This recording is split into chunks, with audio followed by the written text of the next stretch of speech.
So games borrow from old time radio, and they borrow from movies, and they borrow from puzzle books and puzzles that we're playing as kids. They're borrowing from graphic novels and music composition and role playing games. And I think that so much of the role playing game aspect of Space Marine 2 is captured. Like we're all in this together, and that level of camaraderie is Yeah. what's really important. Games bring people together. Great games Right. keep people together. So you're going to remember the guild you played with from 20 years ago when you were in World of Warcraft.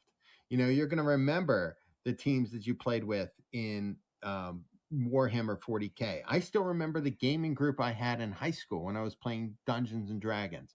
Games bring people together, and that to me is what's really critical. And stories, the impact that those stories have, are really deeply personal to people. Right. Do you play Yeah. Dungeons and Dragons? Of course. Yeah, okay. So you play Dungeons and Dragons, right? So you play Dungeons and Dragons, right? So but you remember the moments your characters had Of big, course. Of yeah, and you course. remember Yeah. the time your friends did great things, and then those become the stories you and your friends remember years and years later. Absolutely. I mean, I learn English by playing games.